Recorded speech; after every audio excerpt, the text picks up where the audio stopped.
our YouTube channel Rise and Shine. To see the more videos on technical sessions on programming, kindly follow our hashtag, that is Rise and Shine Educations. There you can find out so many educational videos. So coming to today's session, this session is from Java programming. This is the 8th session in our video series on Java programming, and today we are going to discuss something of classes and objects.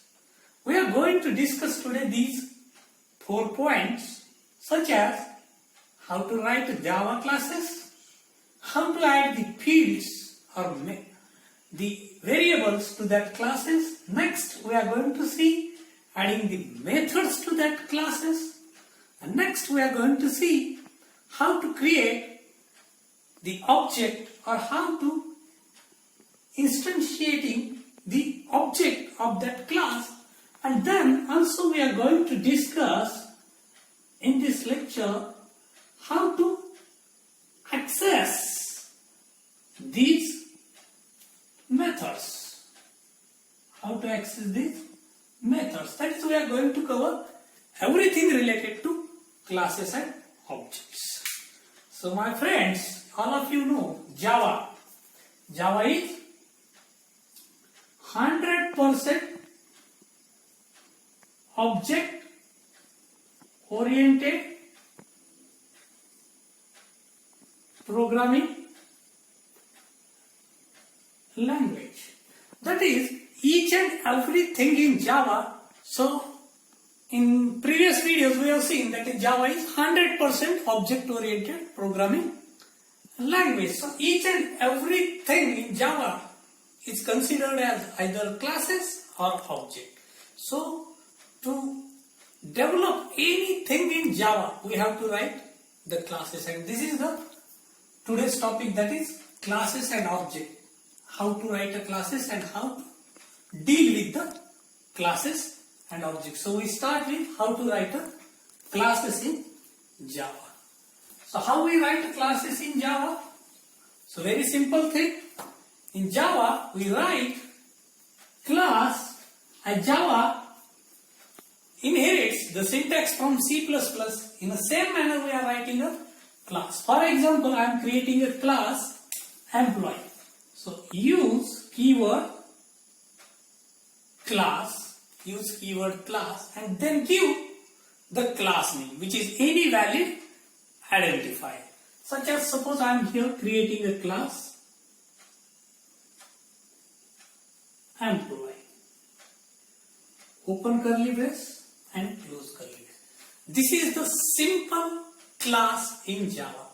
So again, always giving name to your classes follow Java naming convention. That is, the first letter of your class name should be capital, so that you become habitual with Java case sensitive nature. So this is the simplest class in Java, with no fields, no methods. So in this way we can create a class is simply class, keyword class, then class name, any valid identifier, open curly brace, close curly brace.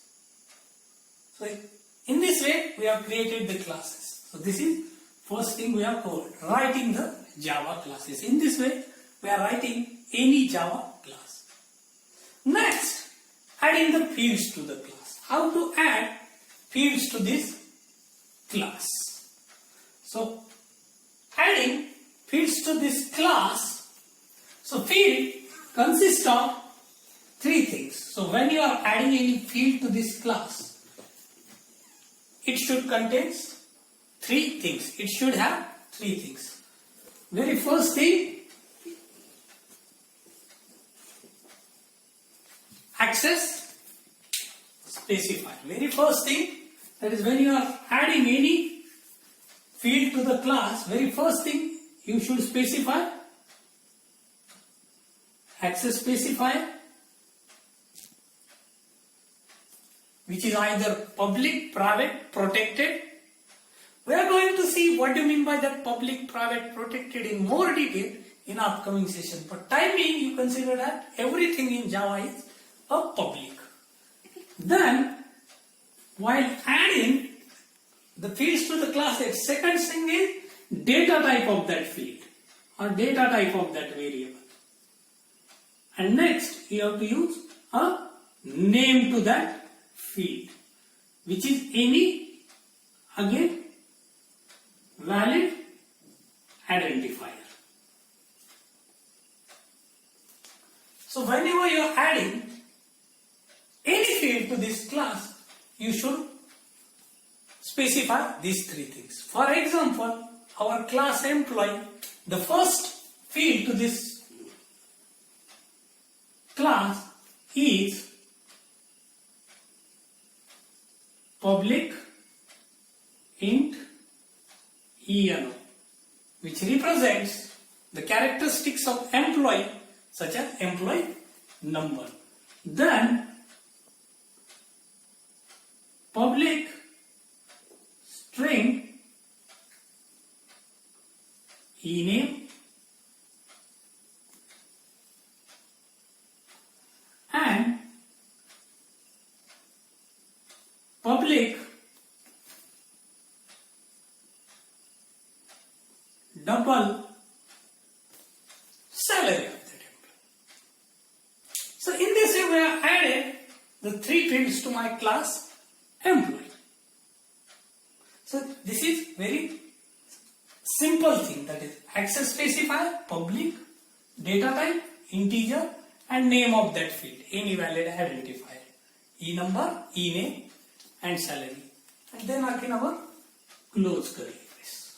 So in this way, step 2 or point 2 we have covered adding fields to the classes. In this way you can add any number of fields to your classes. Next we are going to see adding methods to class. After adding how we are adding a field to the classes, next going to see how to add methods or how to add a behavior to this employee class. Again same thing, while adding the methods to any Java class, you should add these things. Number one, access specifier.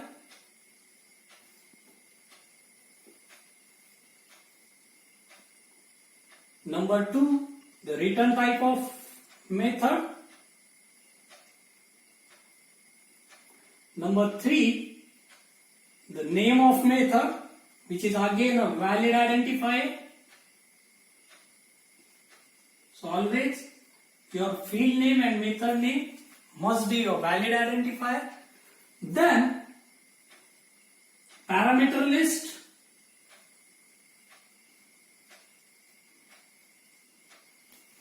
To that method. So what are the parameters required by that method? So you should specify these 4 things. For example, again consider our employee class and I want to add a method to this class. Suppose I want to compute the monthly salary of this employee. Suppose this is total salary or annual salary. I want to compute monthly salary. So again, you can write in this way, you can add a method in this way. Public, that is access specifier, return type. This method is returning the double, data type double, name of method, that is monthly sal, and this method do not have any parameters, so parameter list is the empty parenthesis. This method, this monthly sal does not contain any parameters. And the fifth, you require the implementation of that method or body of that method. Body of that method, which is included in open and close curly braces. So here you write the implementation or the business logic of this method. Suppose it should return sal divided by 12. and then the close bracket of class. So in this way you are adding the method to the class. So you create such classes and you save this class. You save this class with the file name as the class name, employee dot Java, and you save this file, whatever this class we have created after adding fields and method, as employee.java. So we have seen this thing also, adding methods to the classes. Next we are going to see how to initiate the object, instantiate the object, or how to create the object of this class. So my student friend, it is my suggestion to you, all people, you can write all the classes in one file also, but always follow the modular programming. Write one class in one separate file. So this is called as a business class, and whatever the another classes which will use this class, such a classes are called as client class. So always you write the class which contains the main method. In programming, these such a classes are called as the client class. So always where you are using this employee class, the class which is using this employee class, you write that class in another file. So I will next explain you how to create the object of this employee class in a main method or in another class which is. So we have created the employee class, we have added fields to that class. So these are the fields, we have added fields to that class, and we have added method to that class.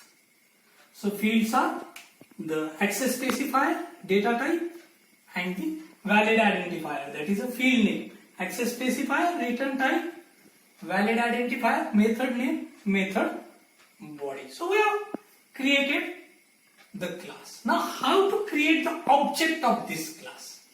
So you write all this code in employee.java and save it with employee.java. Now write your client class which uses this class in this way. Class,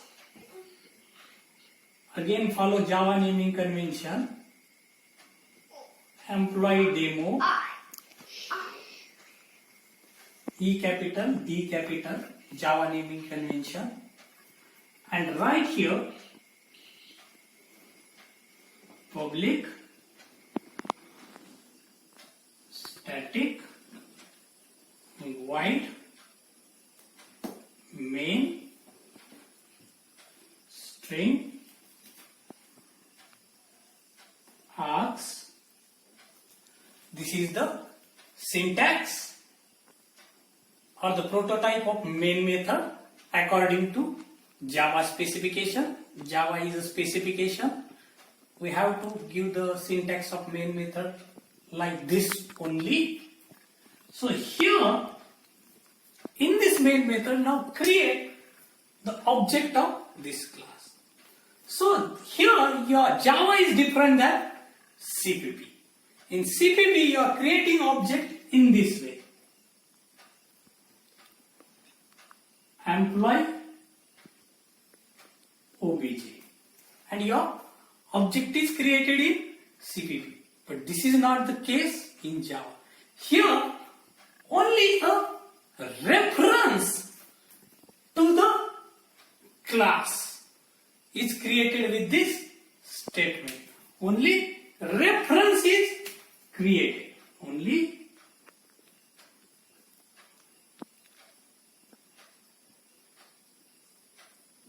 reference is created for the employee class. So how to create them?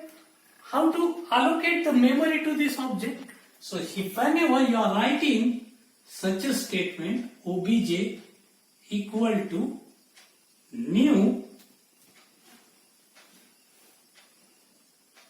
employee and two parentheses, open parentheses, and now the object is created in memory. Here object is created. In the first statement just reference is created, and in second statement the object is created. See, oh my students, I have used the new operator, which is a memory allocation operator. So in this way the object of type employee is created in memory. So whenever this two statement is executed, what happens in memory? What happens in memory? So whenever the first statement, all of you know Java, this is the entry point. This is the entry point. That is, through this line your code start execute. This is the entry point of any program. The main method is the entry point. So here main method, after this statement the employee obj is, after I am executing this statement employee obj, what happens? One reference is created in a memory whose name is obj, which is either a 32-bit variable or a 64-bit variable, or it is less than a 32-bit variable, depending upon for which application you are writing this Java code. If you are writing this Java code on 64-bit operating system, it is 64-bit. It is you are writing on 32-bit, it is 32. But if you are writing it for any electronic device, it may be according to that operating system. So just a 32-bit integer variable is created, obj. And whenever this next statement is executed, obj new employee, then actual object is created. Actual object is created, which contains all the instance variable and the methods. And suppose for your sake of convenience, suppose the address of this memory location or the starting address of this memory block is 1001. It gets stored in this reference and link get established between the reference and object. In Java, objects are not referred by name. They are referred by some reference. So in this way, object is created in Java, or object is instantiated in Java. Memory is allocated to an object. Or you can combine these two statements also in this way. I am writing commenting line code. Employee obj equal to new employee. So you can write either in this way or in this way. You can combine these two statements. Again, I want to concentrate you on this thing. That is, see friends, here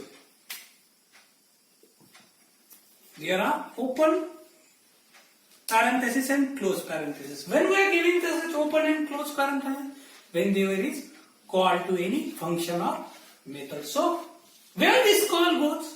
This call goes to the zeroth constructor of Java, which is a default constructor which is written by the Java. Here we have not written any constructor. So constructors are the special type of functions or the method in any class which initialize the all instance variable.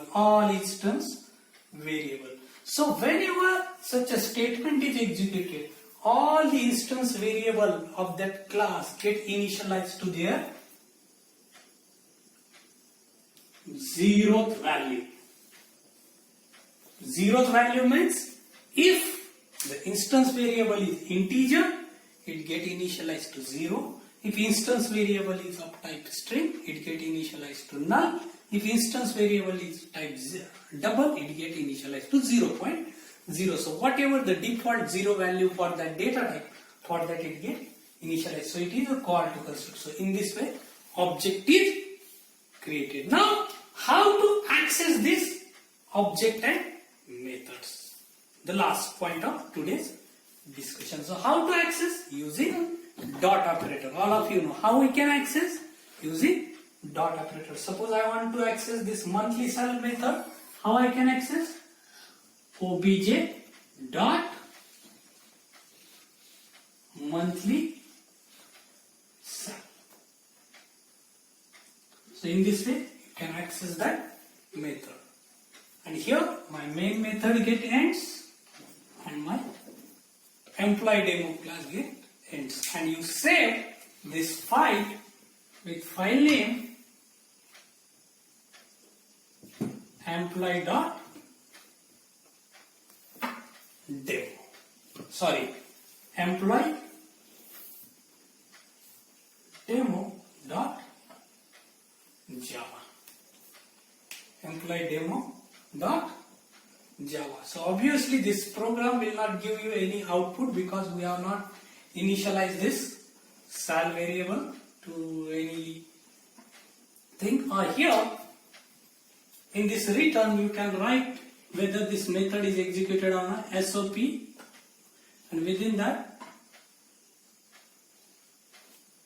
the monthly sal method. You can write such statement so that you can this method get executed and this statement get printed on command prompt. So how to execute this whole application? So steps are, very first thing, write employee.java.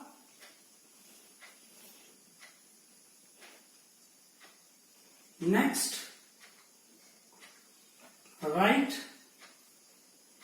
employee demo.